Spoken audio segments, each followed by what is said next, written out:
সীমান্ত পেরিয়ে নতুন জীবনের স্বপ্ন নিয়ে ছুটছিলেন হাজারো মানুষ, কিন্তু সেই স্বপ্ন মুহূর্তেই রূপ নিল এক মর্মান্তিক ট্র্যাজেডিতে। উত্তর আফ্রিকার স্প্যানিশ ছিটমহল সিউটায় অধিবাসী ঢলের মধ্যে প্রাণ হারিয়েছেন অন্তত ৫৭ জন। এমন তথ্য উঠে এসেছে রয়টার্সের একটি প্রতিবেদনে। জানা গেছে বৃহস্পতিবার সকাল থেকে স্থল ও সমুদ্র পথে ৫০,০০০-এর বেশি মানুষ মরক্কো থেকে সিউতায় প্রবেশ করার চেষ্টা করেন। তবে স্পেনের দাবি, শুক্রবার সন্ধ্যা পর্যন্ত তাদের মধ্যে ৪৮,৩০০ জন স্বেচ্ছায় মরক্কোতে ফিরে গেছেন।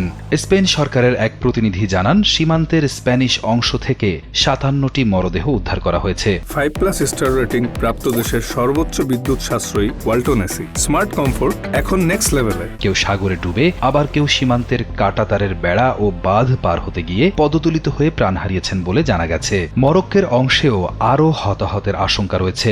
পরিস্থিতি নিয়ন্ত্রণে আনতে মরক্কোর নিরাপত্তা বাহিনী লাঠিচার্জ ও টিয়ার গ্যাস ব্যবহার করেছে। অন্যদিকে স্পেনও সীমান্ত জুড়ে সাজোয়া যান মোতায়েন করে নিরাপত্তা আরও জোরদার করেছে।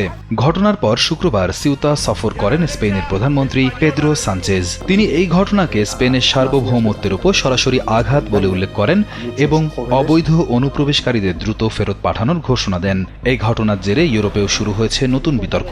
ইতালি সাময়িকভাবে স্পেনের সঙ্গে শেনজেন সীমান্ত সুবিধা স্থগিতের ঘোষণা দিলে স্পেনও এই সিদ্ধান্তকে ইউরোপীয় ইউনিয়নের নীতির পরিপন্থী বলে দাবি করেছে।